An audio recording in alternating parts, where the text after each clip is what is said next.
শ্রী শ্রী চৈতন্য চরিতামৃত আদিলীলা প্রথম পরিচ্ছেদ মঙ্গলাচরণ। বন্দে গুরুনীশভক্তানিশমীশাবতারকান তৎপ্রকাশাংশ্চ তচ্ছক্তি কৃষ্ণ চৈতন্য সঙ্গকম। আমি দীক্ষাগুরু ও শিক্ষাগুরুকে বন্দনা করি।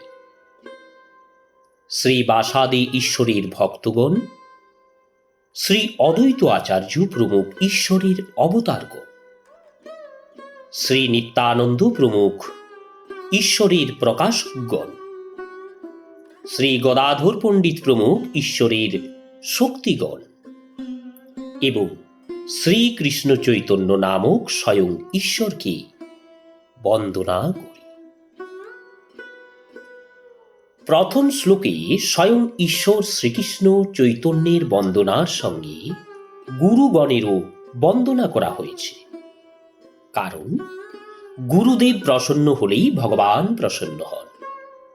আবার গুরু কৃপা লাভ হলেও ভক্তের কৃপা যদি লাভ করা যায় তাহলেই ভগবত কৃপা সুলভ হয়। শ্রী ভগবান বলছেন, আহম ভক্ত পরাধীন। সুতরাং তিনি সতত ভক্তির অধীন। তাই ভক্তগণ যাকে কৃপা করতে ইচ্ছুক ভগবান তাকেই কৃপা করেন। এই জন্য ভগবত ভক্তবৃন্দের কৃপা লাভের অভিপ্রায়ে ভক্তগণেরও বন্দনা করা হয়েছে। শ্রীকৃষ্ণ চৈতন্য নিত্যানন্দের বন্দনা।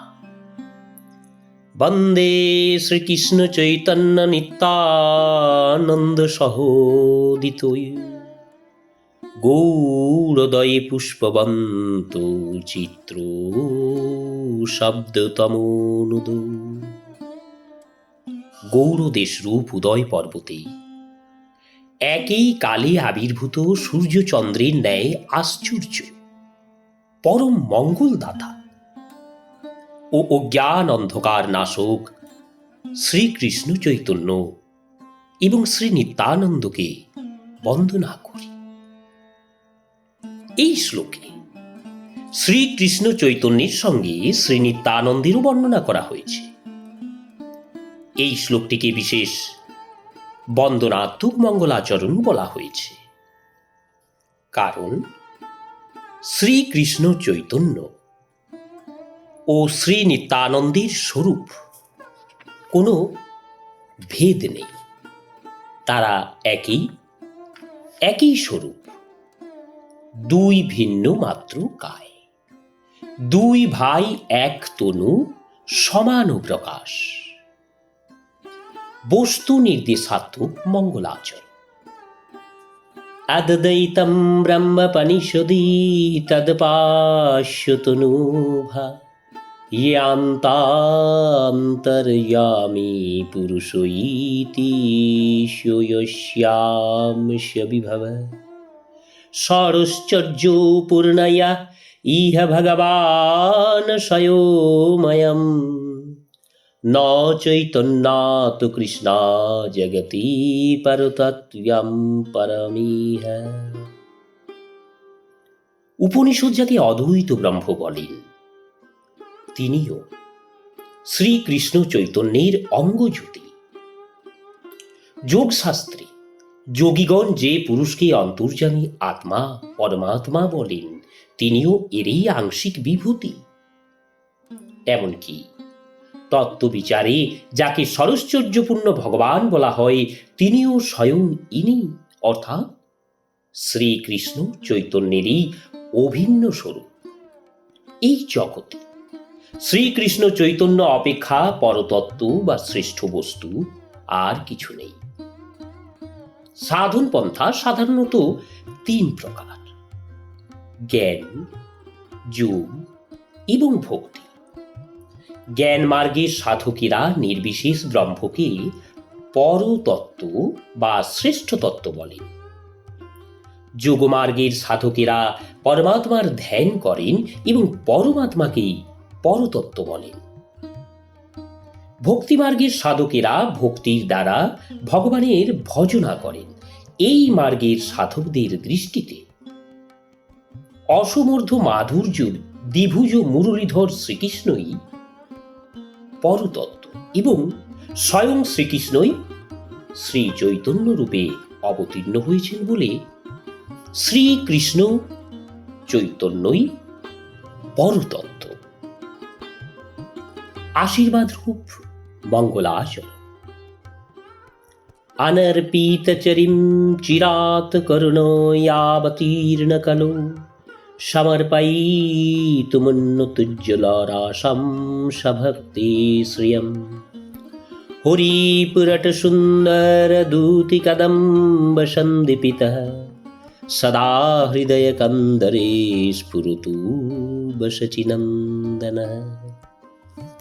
বহুকাল পর্যন্ত পূর্বে যা অর্পণ করা হয়নি, সেই উন্নত উজ্জ্বল রসময়ী নিজস্ব ভক্তি সম্পদ দান করবার জন্য যিনি কৃপা করে এই কলিযুগে অবতীর্ণ হয়েছে, স্বর্গ থেকেও অতি উজ্জ্বল দ্যুতি সম্পন্ন সেই শচীনন্দন শ্রী গৌরহরি আপনাদের হৃদয় কন্দরে সর্বদা প্রকাশিত হোক। বহুকাল পর্যন্ত ভগবান শ্রীকৃষ্ণ তার ভক্তি সম্পত্তি দান করেননি। স্বয়ং ভগবান শ্রীকৃষ্ণ এক কল্পে অর্থাৎ ব্রহ্মার একদিনে একবার জগতে অবতীর্ণ হন। যে দাপরে তিনি ব্রজে অবতীর্ণ হয়ে রাসলীলাদি প্রকাশ করেন, ঠিক তার পরবর্তী কলিতেই তিনি শ্রী রাধার ভাবকান্তি অঙ্গীকার করে শ্রী শ্রী গৌর সুন্দর রূপে নবদ্বীপে অবতীর্ণ হয়ে অতি সুদুর্লভ কৃষ্ণ প্রেম বা ভক্তি সম্পত্তি ব্রজপ্রেম দান করে। কিন্তু তারপরে এবং বর্তমান কলির পূর্বে এই সুদীর্ঘকাল সেরূপ প্রেম ভক্তি আর দান করেন। পুনরায় এই কলিতে সেই লুপ্ত প্রায় উন্নত উজ্জ্বল রসময়ী শৃঙ্গার বা মধুর প্রেম ভক্তি কলিহত জীবের মধ্যে বিতরণের জন্য স্বয়ং ভগবান শ্রীকৃষ্ণ কৃপাপূর্বক শ্রী শ্রী গৌর সুন্দর রূপে অবতীর্ণ হলেন।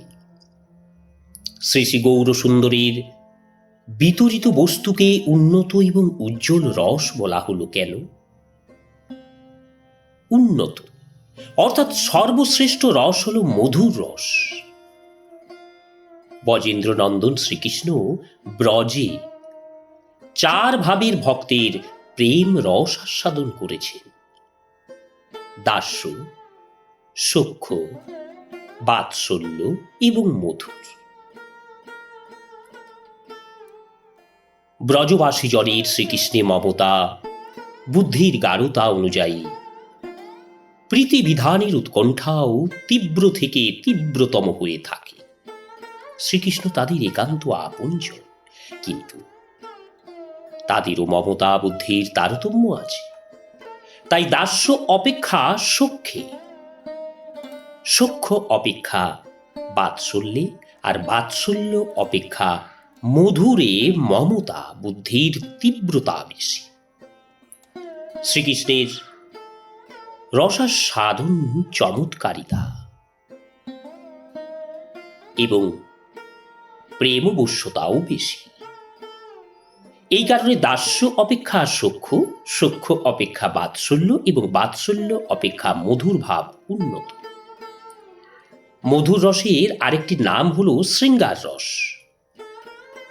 শ্রীকৃষ্ণ নিজেই বলেছেন, সবরস হইতে শৃঙ্গারে অধিক মাধুরী, পরিপূর্ণ কৃষ্ণ প্রাপ্তি এই প্রেমা হইতে।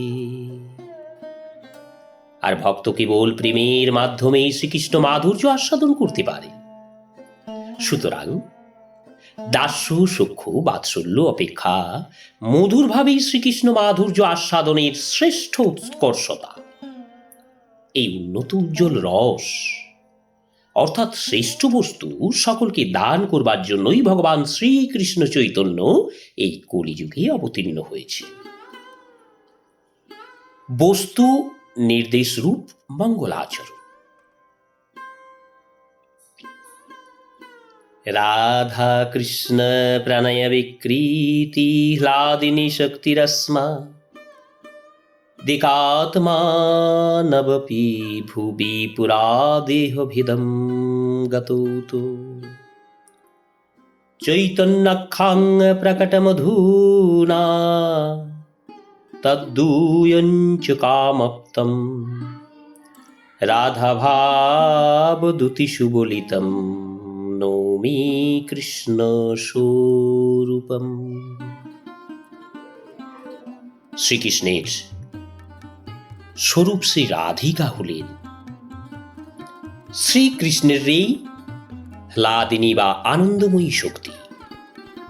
স্বরূপত উভয়ে একাত্ম বা অভিন্ন হয়েও অনাদিকাল থেকে গোলকে ভিন্ন দেহ ধারণ করে রয়েছে। তাদের একত্ব রূপে শ্রী রাধার ভাব ও অঙ্গকান্তিতে সুশোভিত হয়ে প্রকাশিত শ্রীকৃষ্ণ চৈতন্য নামক শ্রীকৃষ্ণ স্বরূপকে আমি প্রণাম করি। স্বয়ং ভগবান শ্রীকৃষ্ণের আনন্দদায়িকা শক্তির নাম হল হ্লাদিনী শক্তি। হ্লাদিনী শক্তির ঘনীভূত বিলাসী প্রেম, আর প্রেমের ঘনীভূততম রূপ হল মহাভাব।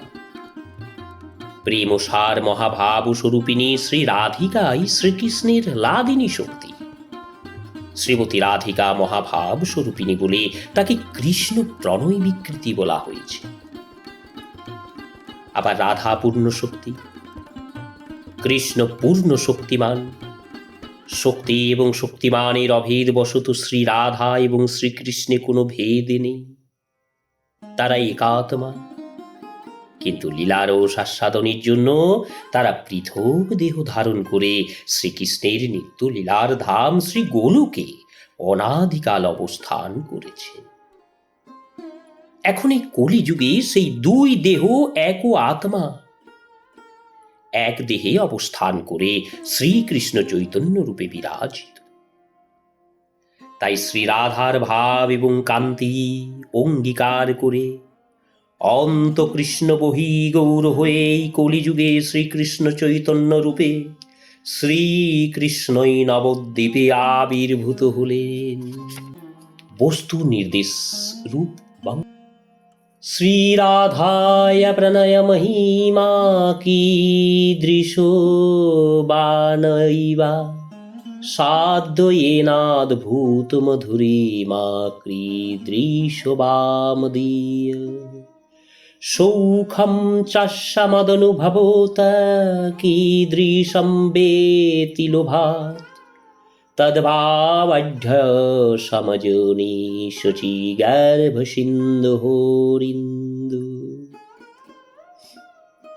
শ্রী রাধার প্রেমের মাহাত্ম্য কেমন, যার দ্বারা শ্রী রাধা আমার অদ্ভুত মাধুর্য আস্বাদন করেন, সেই মাধুর্যই বা কিরূপ, এবং আমার মাধুর্য আস্বাদন করে শ্রী রাধা যে সুখ অনুভব করেন, সেই সুখেই বা কিরূপ। এই তিনটি বিষয়ে লোভ হওয়ায় শ্রীকৃষ্ণচন্দ্র সেই রাধার ভাবযুক্ত হয়ে শচীদেবীর গর্ভ সমুদ্রে আবির্ভূত হলেন। স্বয়ং ভগবান শ্রীকৃষ্ণ ভক্ত ভাব অঙ্গীকার করে ব্রজলীলায় অনাস্বাদিত শ্রী রাধার প্রেম ও মাহাত্ম্য, আপন অদ্ভুত মাধুর্য এবং সমমাধুর্য আস্বাদনে রাধারানীর সুখের প্রতি প্রলুব্ধ হয়ে শচীদেবীর গর্ভরূপ সমুদ্রে আবির্ভূত হলেন। প্রেম বুভুক্ষু ভগবান শ্রীকৃষ্ণ স্বয়ং পূর্ণ হওয়া সত্ত্বেও প্রেম ধনে ধনী, প্রেম বিলাসিনী, প্রেম সেবিকা শ্রীমতী রাধিকার কাছে শিষ্য নট বা শিক্ষার্থী মাত্র। শ্রীমতী রাধিকা তার প্রেম গুরু। তাই ব্রজলীলায় রাধারানীর সুদুর্লভ প্রেম সুখ শ্রীকৃষ্ণ আস্বাদন করতে পারেননি। সেই অভাব পূরণের নবদ্বীপ লীলায় রাধাবাবু কান্তি নিয়ে পূর্ণ ভগবান নবরূপে পূর্ণ হয়ে আবির্ভূত হলেন।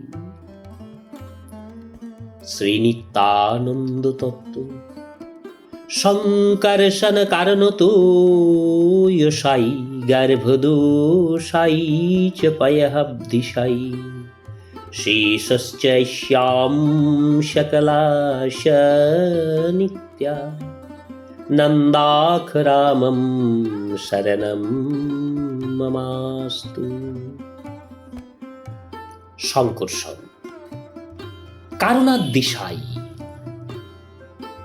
প্রথম পুরুষ অবতার শ্রী মহাবিষ্ণু, দ্বিতীয় পুরুষ অবতার গর্ভদোষাই শ্রী বিষ্ণু, তৃতীয় পুরুষ অবতার ক্ষীরোদোষাই শ্রী বিষ্ণু এবং শ্রী অনন্তদেব। এরা যার অংশকলা সেই নিত্যানন্দ নামক বলরামের স্মরণ গ্রহণ করে তিনি আমার আশ্রয় হন। চিন্ময় রাজ্য এবং মায়িক ব্রহ্মাণ্ডে মধ্যবর্তী স্থানে কারণ সমুদ্র অবস্থিত। অনন্ত এই কারণ সমুদ্র চিন্ময় জলে পূর্ণ। মহাপ্রলয়ের শেষে পরব্রহ্মস্থ শঙ্কর্ষণ প্রাকৃত ব্রহ্মাণ্ড সৃষ্টির ইচ্ছায় নিজের এক অংশে কারণ সমুদ্রে শায়িত আছেন। শঙ্কর্ষণের এই অংশই কারণার্ণবশায়ী পুরুষ অর্থাৎ প্রথম পুরুষ অবতার শ্রী মহাবিষ্ণু। কারণার্ণবশায়ী পুরুষ হলেন পরম ব্রহ্মস্থ শঙ্কর্ষণের অংশ,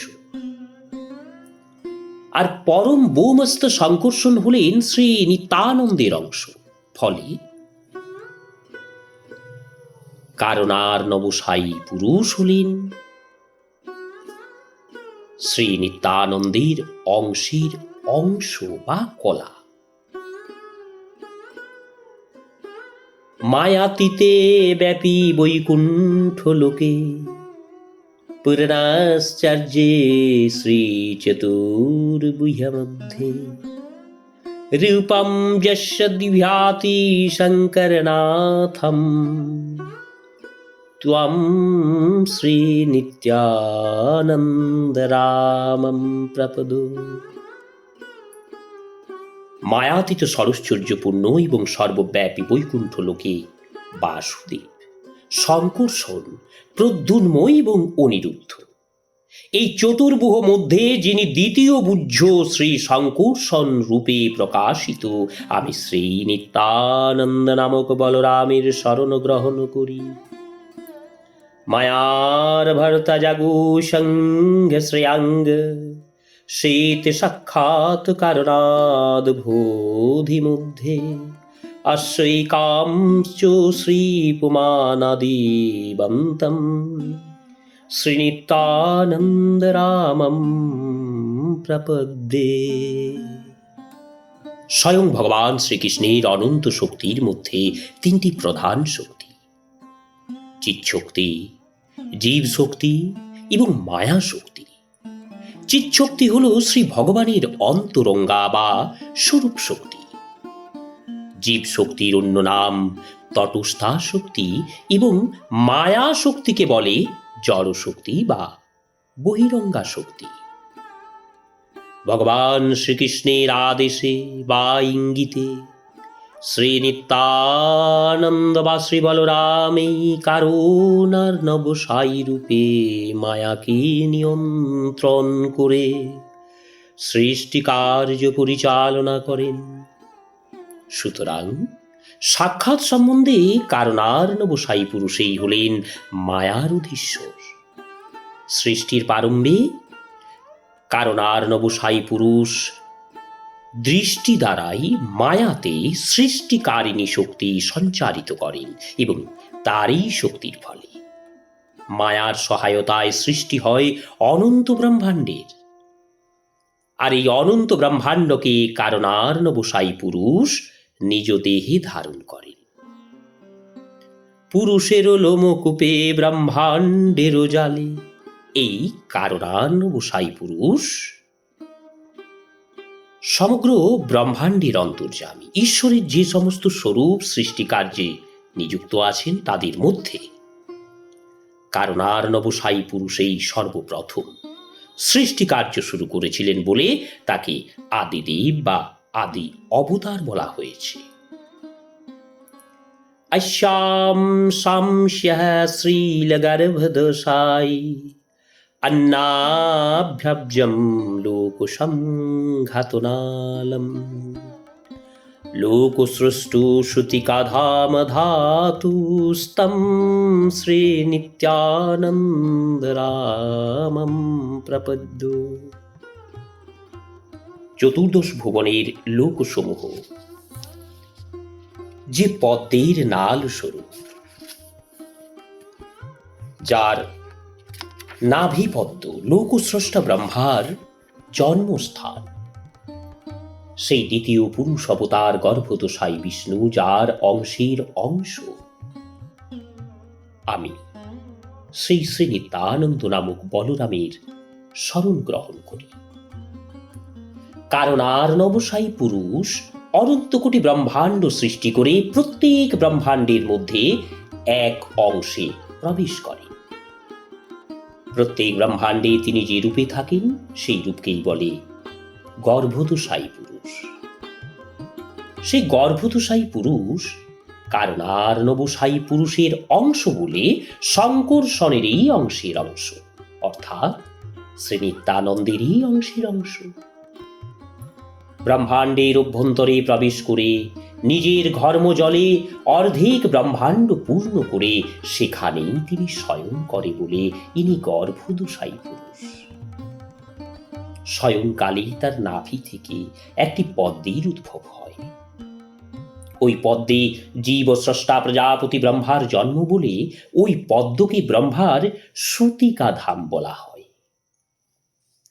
চতুর্দশ ভুবনের লোকসমূহ ওই পদ্মের নালে বা ডাঁটায় অবস্থান করে। চতুর্দশ ভুবন কি কি? পাতাল, রসাতল, মহাতল, তলাতল, সুতল, বিতল, অতল, এই সপ্ত পাতাল।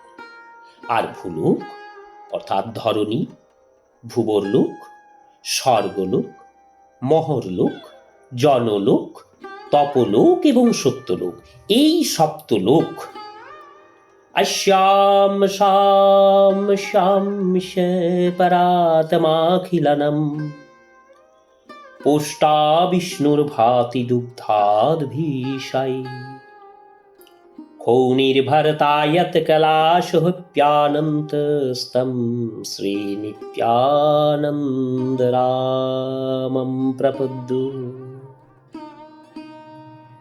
তিনি সকল ব্যষ্টি জীবের পরমাত্মা এবং সমস্ত জগতের পালনকর্তা। সেই ক্ষীরোদশাই শ্রী বিষ্ণু, যার অংশের অংশ এবং যিনি নিজ মস্তকে পৃথিবীকে ধারণ করে আছেন, সেই অনন্ত দেবের যার কলা বা আবেশ অবতার, আমি সেই শ্রী নিত্যানন্দ নামক বলরামের আশ্রয় গ্রহণ করি। ব্রহ্মার ব্যষ্টি জীব, পৃথক পৃথক জীব। সৃষ্টির পর গর্ভদশাই পুরুষ নিজ অংশে প্রবেশ করে। প্রত্যেক জীবের মধ্যে এক এক রূপে প্রবেশ করে। প্রতিটি জীবের মধ্যেই স্বরূপেই প্রতিটি জীবের অন্তর্যামী পরমাত্মা। পদ্মের নাল বা ডাটায় চতুর্দশ ভুবনের অন্তর্গত যে ধরণী আছে, সেখানে ক্ষীরদ সমুদ্রে তিনি শায়িত থাকেন বলে তাকে ক্ষীরদোসাই বলা হয়। গর্ভদোসাইর অংশ বলে শ্রীনিত্যানন্দ রামের অংশের অংশ। গুণাবতার এই ক্ষীরদোসাই বিষ্ণু চতুর্ভুজ। অধর্মে বিনাশ এবং ধর্ম সংস্থাপনের জন্যই ইনি যুগাবতার মনন্তরাবতার রূপে জগৎকে রক্ষা করেন। ক্ষীরদোসাইকে তৃতীয় পুরুষও বলা হয়। এই তৃতীয় পুরুষ অবতারেই আবার অনন্ত বা শেষ রূপে নিজের মস্তকে পৃথিবীকে ধারণ করে আছেন। সেই বিষ্ণু শেষ রূপে ধরো এ ধরণী অনন্তদেব তৃতীয় পুরুষ অবতারেরই এক রূপ বলে তাকে শ্রীনিত্যানন্দ ধামের কথা বলা হয়েছে। এই অনন্তদেবই হলেন তৃতীয় পুরুষের আবির্ভাবতার। বৈকুণ্ঠে শেষ ধরা ধরো এ অনন্ত, এই মুখ্যা বিশাবতার বিস্তারে নাহি অন্ত। মহাবিষ্ণু জগত করতা মায়য়ায় সুজত্যদ তস্যাবতার এবায়মদ্বৈতাচার্যৈশ্বর। এরপর শ্রী অদ্বৈত তত্ত্বের কথা বলছি। জগতের সৃষ্টিকর্তা যে মহাবিষ্ণু মায়ার দ্বারা এই ব্রহ্মাণ্ড সৃষ্টি করেন, তার অবতারই এই ঈশ্বর শ্রী অদ্বৈতা আচার্য। কারণার্ণব সাই পুরুষ হলেন মহাবিষ্ণু। তিনি দৃষ্টির দ্বারা সৃষ্টির প্রারম্ভে মায়াতে শক্তি সঞ্চার করে বিশ্ব ব্রহ্মাণ্ডের সৃষ্টি করে। এই জন্য তাকে জগৎকর্তা বলা হয়েছে। তার ইচ্ছা শক্তি, জ্ঞান শক্তি, ক্রিয়া শক্তি, এই তিনটি শক্তি আছে।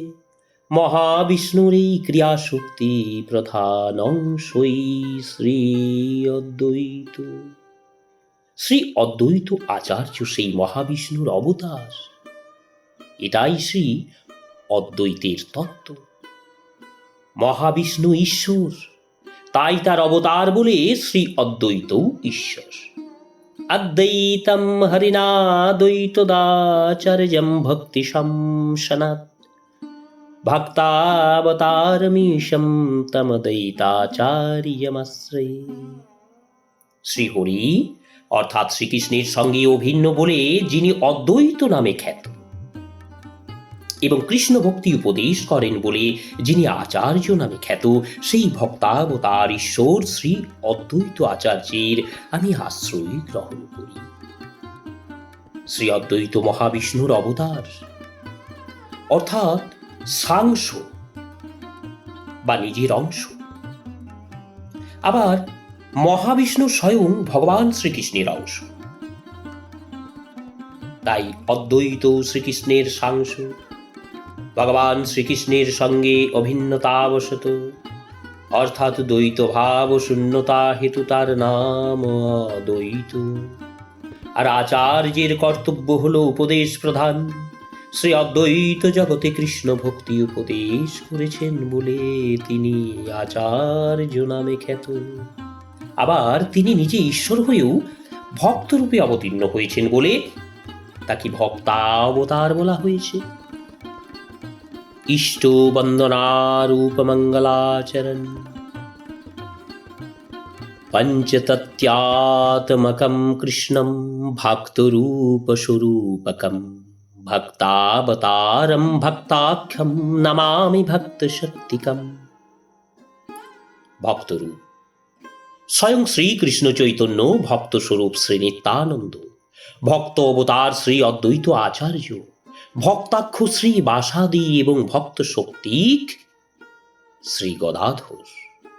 এই পঞ্চতত্ত্বাত্মক কৃষ্ণ অর্থাৎ শ্রীকৃষ্ণ চৈতন্যকে আমি নমস্কার করি।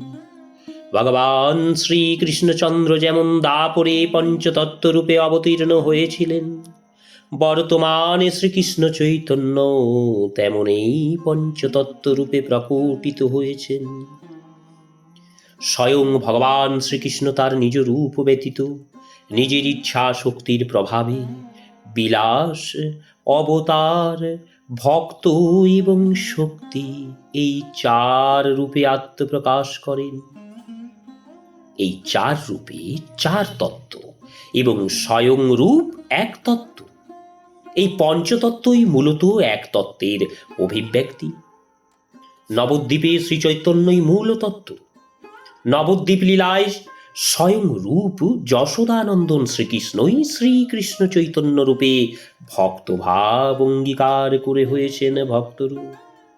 অপর চার রূপ হলেন: এক, ভগবান শ্রীকৃষ্ণের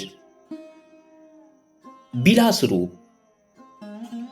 শ্রী বলদেব নামক শ্রীমন নিত্যানন্দ, যিনি ভক্তস্বরূপ। দ্বিতীয়ত, ভগবান শ্রীকৃষ্ণের অবতার রূপ শ্রী সদাশিব নামক শ্রী অদ্বৈত, যিনি ভক্তাবতার। তিন, ভক্তাখ্য শ্রী বাসাদি। আর চার, ভক্ত শক্তিক শ্রী গদাধর। শ্রী অদ্বৈত আচার্য এবং শ্রী নিত্যানন্দ দুইজন প্রভু বলে খ্যাত। ভগবান শ্রীকৃষ্ণ চৈতন্য যত রূপে আত্মপ্রকাশ করেছে তাদের সকল রূপের বন্দনা অর্থাৎ পঞ্চতত্ত্বের বন্দনার মাধ্যমে এই 14 শ্লোকে মঙ্গলাচরণ সম্পূর্ণ করা হল। শ্রীকৃষ্ণ চৈতন্য প্রভু স্বয়ং ভগবান, তাহার পদারবিন্দে অনন্ত প্রণাম।